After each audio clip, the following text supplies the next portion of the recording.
Back in the 1980s, I gave up the 3 child grooms I had grown up with, each destined to become a top elite in the military, political and business worlds, and chose instead to marry Ethan Carter, a cold-faced man from the compound, who was already divorced, and raising 3 kids. My dad thought I had been possessed. After all, each of those 3 child grooms was exceptional, in his own right. Any one of them seemed better than a middle-aged man, with children from a previous marriage. But he didn't know the truth. In my past life, I married the military elite my father favored the most. Andrew Lewis. I brought with me a dowry worth a fortune. But Andrew's heart was always with his country. Just 1 month after our wedding he died in an accident. I was devastated beyond words. Then came Peter Sullivan, a rising political star who offered to marry me. I was filled with hope and joy and accepted. But on the day of our wedding, Peter was assassinated on the spot, while people accused me of bringing misfortune, and even death to my husbands. Michael Evans, a renowned business magnate, stepped forward and married me in a grand ceremony, silencing all the rumors. But even Michael died on our wedding day, poisoned by an old enemy. 3 husbands, 3 deaths. I was branded a cursed woman. In the end, no one dared marry me. I lived out my life alone and miserable. But after my death, my spirit saw something that shattered me. Those 3 men who were supposed to have died had faked their deaths, and were now surrounding my stepsister Emily, swearing their loyalty to her. Only then did I realize the person they had truly loved all along was Emily. They resented me for always picking on her, and to avenge her, they staged their deaths to deceive me. When I opened my eyes again, I had returned to that day, when my father asked me whom I wanted to marry. Bookmark. Go back. You've always clung to Andrew since you were a kid, he said. You'll probably choose little Andrew for the wedding next week, right? Honestly, I agree. He's a solid pick, I suddenly screamed, startling him.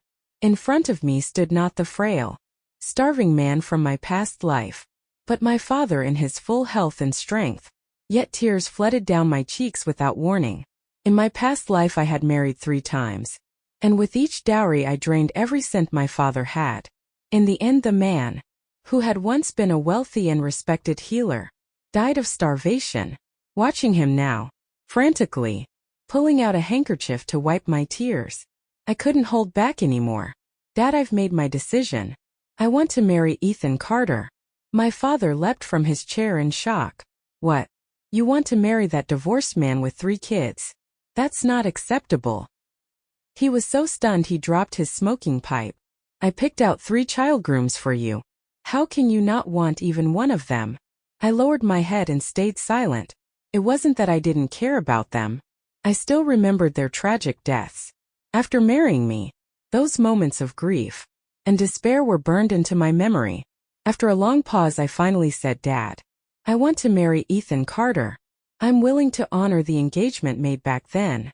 The moment I mentioned the engagement, my father's expression shifted.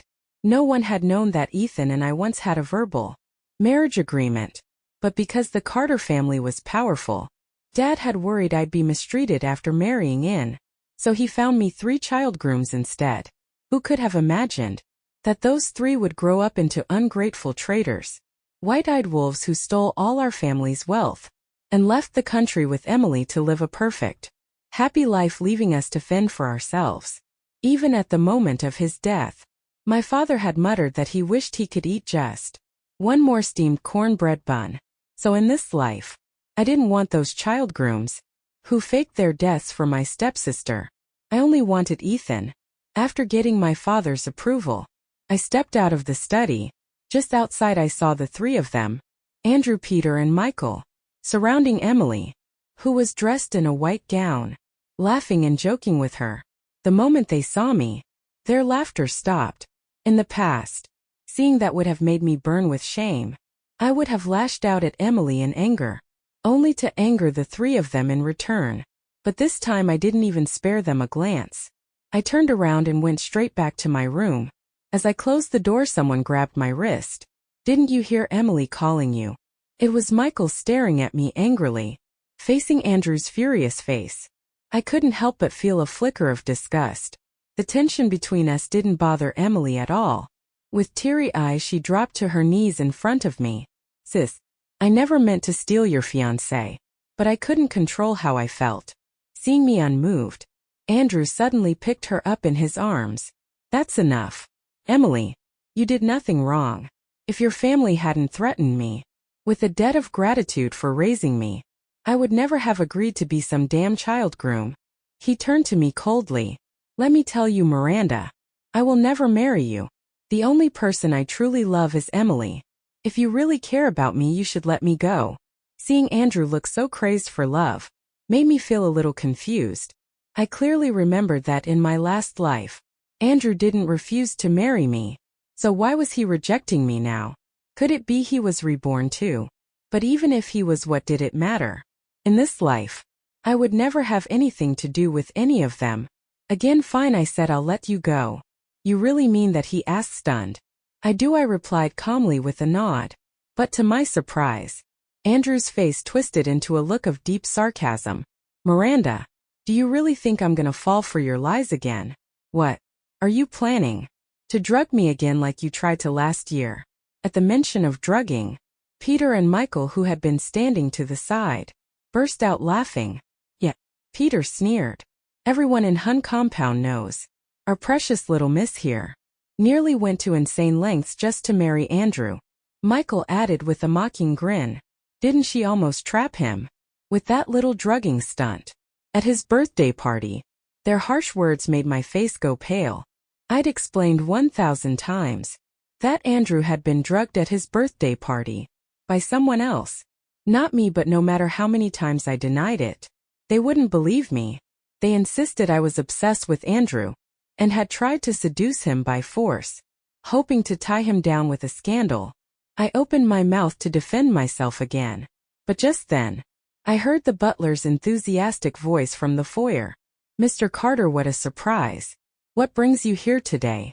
The moment the name Ethan Carter was spoken, the expressions on all three of their faces changed instantly, because despite being called elites, none of them could compare to the real deal. Standing at the top, Ethan Carter. Before him, they didn't even have the right to be noticed. Without a word and without even glancing at him, the three of them turned and slipped out from the other side of the massive villa in a hurry. I stood there, listening to the sound of Ethan's boots as they climbed the steps, and a strange nervousness rose in my chest. Why was he here? Did Dad inform him that quickly? While I was still wrestling with the thought, a beautifully wrapped box was handed to me. For the wedding in 7 days, he said. This is the dress I had made for you. I looked up in surprise, meeting the handsome face in front of me. You agreed. The corners of Ethan's lips curled into a smile. Of course, I've admired you for quite some time, Miss Lynn. His words were clearly flirtatious, maybe even teasing. And yet, for some reason, I almost believed him. My face flushed uncontrollably, and I spun around and darted back into my room. Even through the closed door, I could still hear his soft laughter echo in the hallway. Later, after I had calmed down, someone knocked on the door again. I didn't want to answer, but the person outside seemed especially persistent. In the end, I had no choice but to open the door in frustration. What do you want now? I snapped. Why is it you again? Andrew stood there, his brow furrowed so tightly, it looked like it might snap. Who else did you think it was? Miranda, he continued. I've made up my mind. I'm gonna marry Emily if you give us your blessing. I'm willing to still see you as my sister. And what if I don't? I asked. Andrew's eyes narrowed slightly, a dangerous glint flashing in them. Then let me remind you, going against the three of us will do the Lynn family no good. I went cold all over. Of course, I knew better than anyone how much they cared about Emily. Hadn't I seen it all firsthand in my last life? Fine, I said quietly. I'll give you my blessing. But I want to know, how do you plan to repay my father for everything he did for you? At that, Andrew's usually frosty expression actually softened a little. I'll give up everything and take Emily away from here. I raised an eyebrow in surprise. I hadn't expected him to go that far for Emily. Andrew had climbed his way up in the military, through real grit and discipline. Even the top brass had publicly praised him. But now he was saying he'd give all that up. Still, just because Andrew was willing, didn't mean Emily would be. My unexpected blessing seemed to earn me a rare moment of civility from him. "I know you like me," Andrew said. "But it was Emily who saved us three. When we were trapped in that snowstorm years ago, we swore to the heavens back then that we'd protect her for the rest of our lives." I stared at him wide-eyed, almost unable to believe what I was hearing. A terrifying thought suddenly struck me. "You mean during the rescue mission? When there was that avalanche?" He nodded. "Yeah. That night she defied everyone's warnings, climbed the snow-covered mountain alone, and risked her life to get us out. That's when I fell in love with her."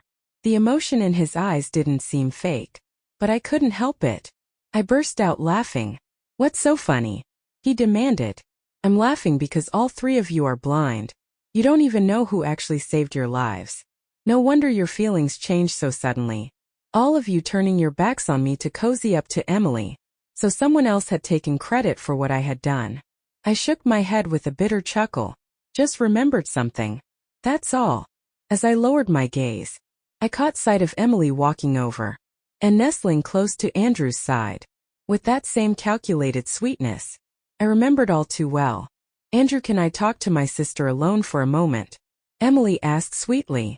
Andrew gave a doting nod and obediently went downstairs to wait. The moment he left, Emily's entire expression changed. "Miranda Lynn, you're disgusting. Andrew has already decided to marry me, and you're still throwing yourself at him. What? Scared they'll find out it wasn't you who saved them?" Back then, her pupils trembled, she whispered, but she quickly regained her composure and let out a mocking laugh. "So what if you do? They already believe it was me who saved them. Miranda Lynn, you were born to be my stepping stone, just like your pathetic mom."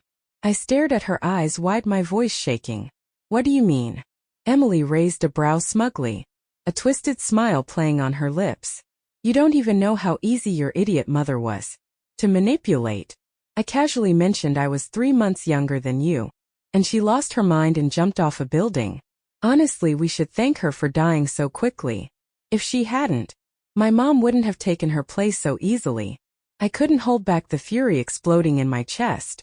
I raised my hand and slapped her hard. But just as my palm was about to land, she let out a smug laugh and threw herself backward. A terrible sense of dread surged through me. With a sharp scream, Emily tumbled down the staircase. Andrew rushed over and knelt at her side in a panic. But Emily gently placed her hand on his cheek. "Andrew, don't blame my sister. It's my fault. I stole you from her. She has every right to be upset." Peter and Michael charged into the room. The moment they saw Emily lying there barely breathing, their eyes turned red with rage. As they stared at me with hatred, I collapsed to the ground, shaking my head, repeating over and over, "It wasn't me, she fell on her own." But all I got in return was Andrew's cold, bitter smile. "I thought you'd learned your lesson. I thought you understood that love can't be forced. But clearly not." He turned to Michael. "Lock her in the isolation room until I say otherwise. No one is to let her out." Cradling Emily in his arms with a face full of anguish, Andrew turned and walked away. I, overwhelmed and powerless, was dragged away in tears. They threw me into a tiny, suffocating isolation room. The cramped space made my heart pound wildly, my breath growing short, my face flushed and hot.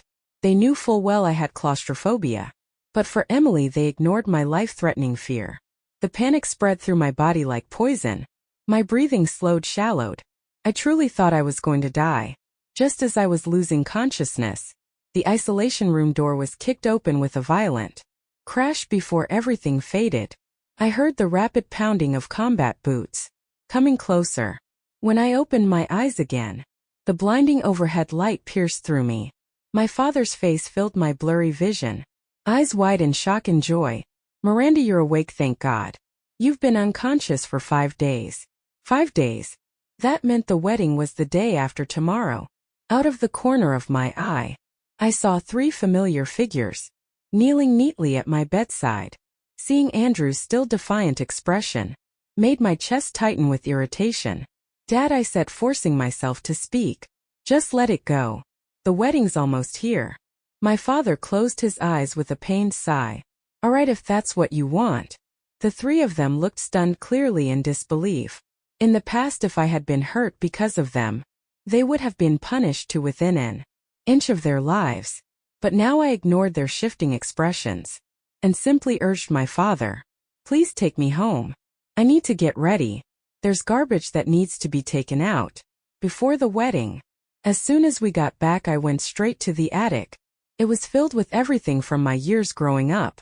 With those three handwritten note sketchbooks full of portraits, yellowing photographs, unsent love letters. Every item soaked in the memories of my youth. Each one I had once treasured, I now cleared out, piece by piece, as if emptying my heart along with them. By the time I was finished, night had already fallen. I returned to my bedroom and fell asleep. The moment my head hit the pillow, a rustling sound woke me. I found my hands and feet tied tightly. I was stuffed into the wardrobe. Through the narrow slats of the closet door, I saw Emily humming a cheerful tune as she tried on my wedding dress. Just as she slipped it on, there was a knock at the door. As soon as the door opened, the person outside leaned in and kissed her. Without hesitation, Emily's eyes turned hazy from the kiss, but she still didn't forget to shoot me a taunting glance. In a breathy voice she murmured, Andrew, once you marry my sister, what's gonna happen to me? After you marry her, she continued sweetly, just find some excuse to say I died. Once that's done, Peter and Michael can slip away too. Then we'll all be yours forever. Outside the wardrobe, their intimacy continued without shame. Inside, my heart was clenched so tightly it physically hurt. When Emily finally flung open the wardrobe door, I was already in tears. Her body was marked disheveled, and she stood in front of me like a victor. You know, the first time I saw you, I hated you so much. Why were you the precious daughter of the Lynn family? Why was I just a maid's child? From that day on, I swore I'd take everything that was yours. She leaned in closer, a twisted smile on her face. Tomorrow at the wedding. Just wait. I'll make sure you become the biggest disgrace in this entire compound. Leaving those words hanging in the air, she turned and left triumphant. I sat alone inside that wardrobe all night. It wasn't until the wedding team, hired by my father, arrived the next morning, that I finally struggled out of the ropes. I slipped into the wedding dress Ethan Carter had prepared for me and headed to the ceremony. I told myself everything would end today. Wearing the gown he chose, I walked down the red carpet step by step and stood calmly waiting for the groom. Time passed long past the appointed hour. Whispers spread among the guests below the stage. Finally the doors burst open. My heart, which had been held high with anticipation, dropped instantly when I saw who entered. Peter and Michael. They gave me a smug, mocking smile and loudly declared, the groom won't be coming today, folks. But before they could finish, the main doors were thrown open again. Who says I'm not coming? Came a deep voice. Ethan Carter stepped into view, immediately drawing gasps from the crowd. Wait, wasn't it supposed to be Peter? Someone began to ask. I didn't let them finish. I snatched the mic from the official and announced loudly to everyone, let me introduce my husband, Ethan Carter of Harlow. Ethan stepped up and laced his fingers with mine, a confident, proud smile on his lips. The entire crowd was stunned, but under Ethan's steady, commanding gaze, they quickly burst into thunderous applause. Compliments flew freely through the room like confetti. It was a festive scene, except for Peter and Michael, whose faces had gone completely stiff. Miranda Lynn, you really went all out, Peter sneered. Tell us, how much did your billionaire daddy have to pay to get Commander Carter to play along with this act? Their barbed words made my stomach turn. Here they were again, pretending to be noble and righteous. But the truth was, they had climbed to where they were, using my father's resources. Every time they faced trouble, it was my father who stepped in to clean up the mess. Ethan noticed the change in my expression. He gently patted the back of my hand and stepped forward, placing himself directly in front of their sneering gazes. I'm not blind, Ethan said coolly. I don't mistake trash for treasure, and I certainly don't bite the hand that feeds me. His words silenced the room. Everyone present knew exactly what he meant. After all, everyone knew Peter, Michael and Andrew had only received the Lynn family's support because they were raised as child grooms in our home. But those words so casually spoken were like gasoline on fire to them. Of all things, the one they hated most was hearing the term child groom. It was the greatest shame for these so-called prodigies, who had always seen themselves as better than everyone else. Over the years, as they made names for themselves in their respective fields, people had gradually stopped mentioning their pasts. But now Ethan had exposed the truth for all to hear. Their faces turned as black as coal. Anger and humiliation flickered across their expressions, before finally settling into a sneer. "Ethan Carter," Peter scoffed. "Do you even know what kind of woman you just married? You think she's some innocent heiress?" He was getting more brazen, completely ignoring Ethan's steadily darkening expression. "Bet you didn't know. Our little Miss Lynn was so desperate. She drugged a man just to get into bed with him. Just a used-up tramp slap." Bang! A gunshot rang out at the same time as a sharp slap. The wedding guests screamed, diving for cover in a panic. Peter dropped to his knees, clutching his leg and crying out in pain. Michael staggered back, clutching his reddened face, eyes wide in disbelief. The man who'd struck them was none other than their revered mentor. "Mr. Jiao, you ungrateful bastards," he roared. "Mr. Lin gave you everything, treated you like his own sons, and this is how you repay him? You're not even fit to call yourselves human." Peter and Michael stared at Mr. Jiao in stunned confusion. They couldn't understand why the teacher, who had always treated them like family, would suddenly turn against them. But I, standing there silently, only smiled coldly. I knew the truth.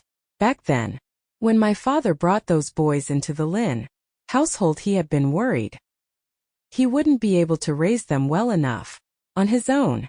My father, George Lin, had paid a fortune to invite Mr. Jiao. The Zhou family had been renowned Confucian scholars for generations.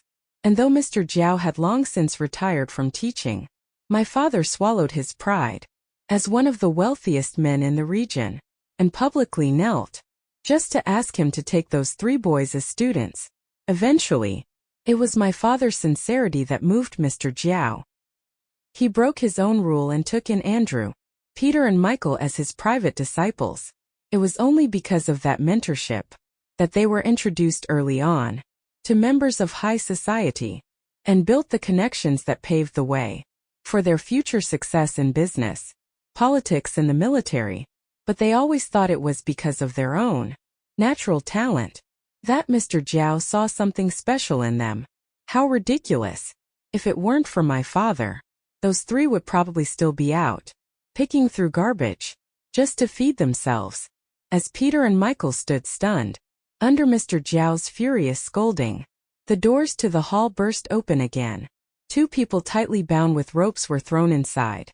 Everyone turned to look, and sure enough, it was Emily and Andrew. They were both a mess, their clothes wrinkled and faces dirty. The luggage they'd brought with them had been ripped open, spilling out gold bars and other valuables. The moment Andrew saw me, he began shouting, "Miranda Lynn, forced love never tastes sweet. Have some self-respect. I already told you. I'd rather die than marry you. You can tie me up once, but you can't control me forever." I raised an eyebrow. He still hadn't realized what was going on. He actually thought I was the one begging to marry him. But before I could say anything, someone else stepped forward for me. "You think marrying George Lin's daughter is some kind of insult?" My father's stern voice rang out. Andrew's arrogant expression immediately faltered. No matter how impressive they tried to look outside, whenever they stood before my father, the man who funded them, raised them, and trained them, they couldn't hide their uneasiness. Andrew swallowed hard, his eyes darting nervously. The silver-tongued man, who was always so good at arguing, couldn't say a single word. He could only stare helplessly as my father, dressed in a traditional Zhongshan suit, came to stand right in front of him. Emily quickly dropped to her knees, tears brimming in her eyes. She crawled over and grabbed my father's pants leg. "Dad, I've always only seen Miranda as your real daughter. My father abruptly cut her off, his voice sharp with suppressed rage. Emily flinched but forced herself to keep speaking. Uncle, Andrew and I are truly in love. Miranda already has everything. Why does she have to break us apart too? Beside me, Ethan Carter let out a low laugh, like he had just heard the world's most ironic joke. And who's really the one breaking others apart? He said coldly, Emily, did you think your little scheme all those years ago was flawless? Seems like you won't cry until you see the coffin. Emily's face went white, panic flashing in her eyes. What are you talking about? That's nonsense. But Ethan didn't even look at her. He simply raised his hand and signaled someone to enter. A wave of dread swept over Emily as a man was dragged in and thrown to the floor beside her, covered in blood and barely conscious.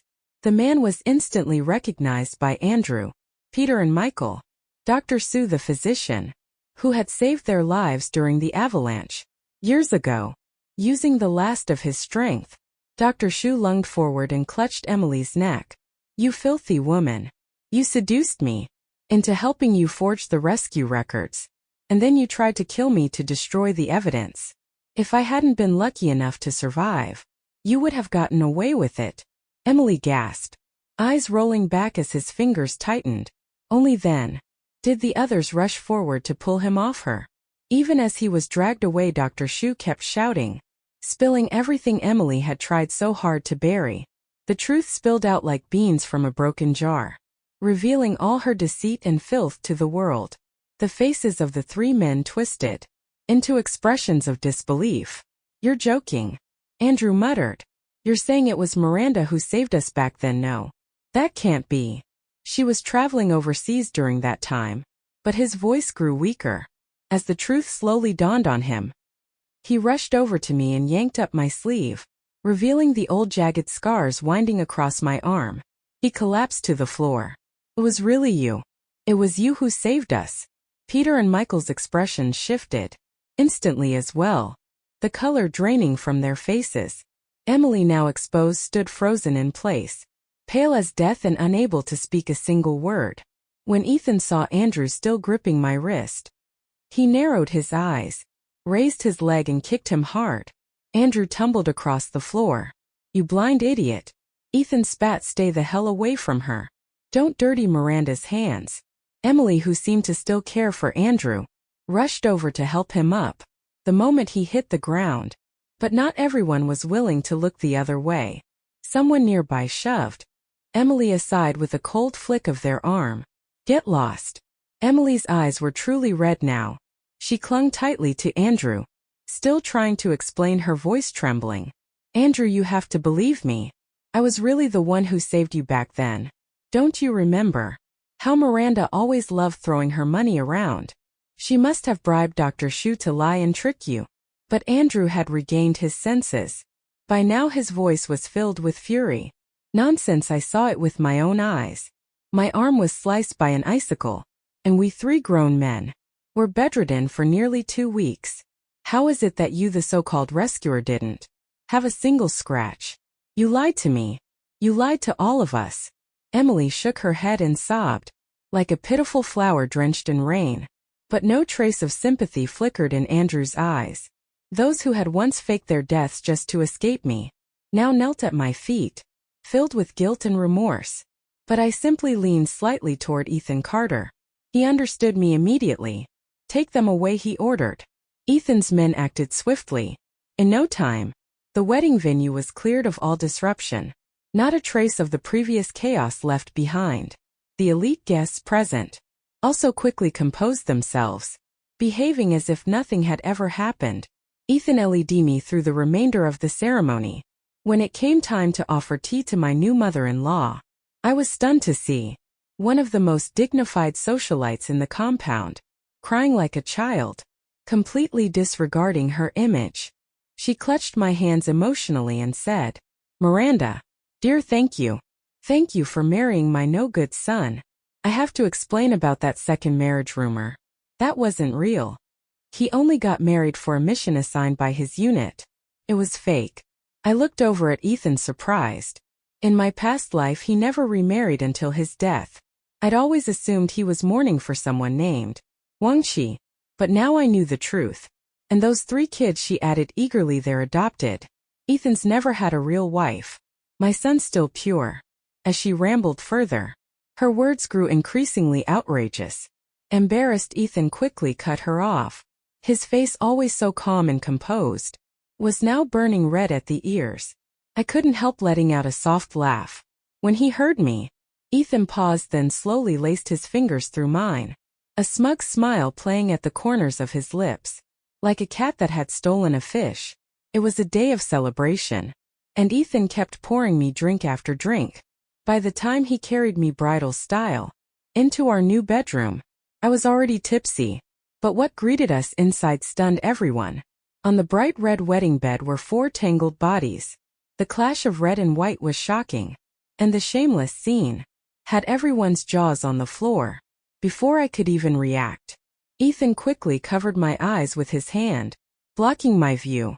Through the blurred gaps between his fingers, I could only see tangled limbs. I struggled trying to pull his hand away, but he whispered low in my ear. His tone laced with, "Don't look. It's bad luck." Gasps and exclamations echoed around the room.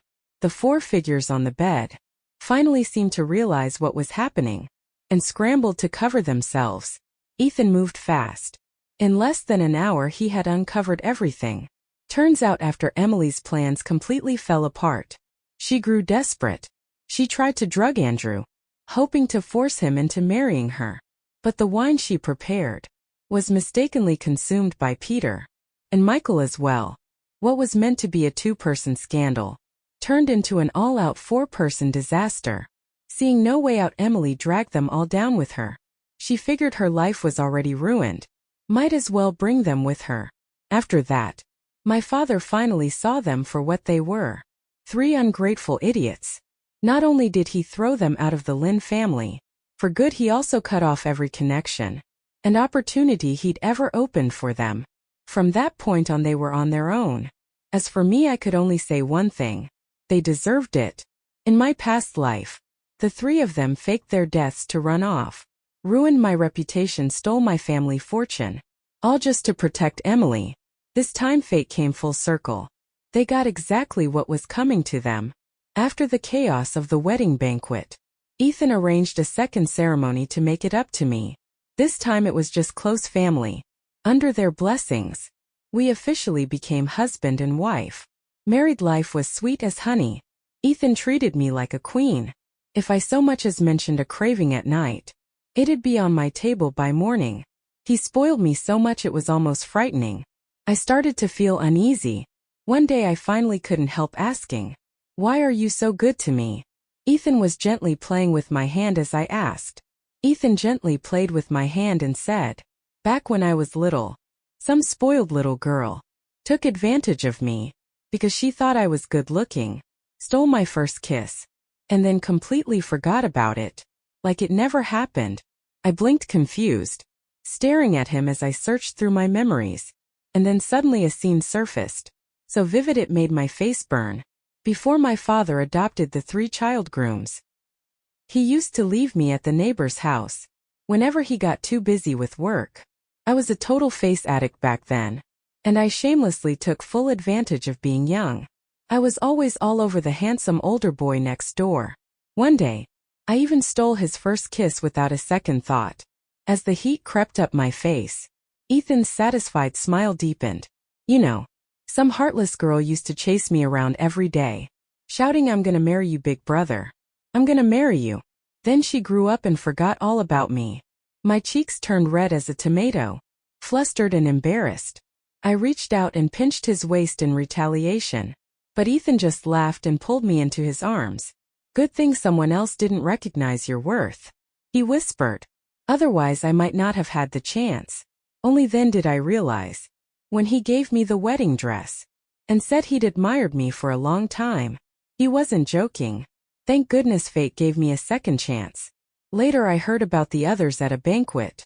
Stripped of the Lin family's protection, the 3 of them eventually became nobodies. Once hailed as prodigies, they fell from grace. One even became addicted to gambling. They lost everything. Even Emily, the one they claimed to love so deeply in my past life. They ended up selling her.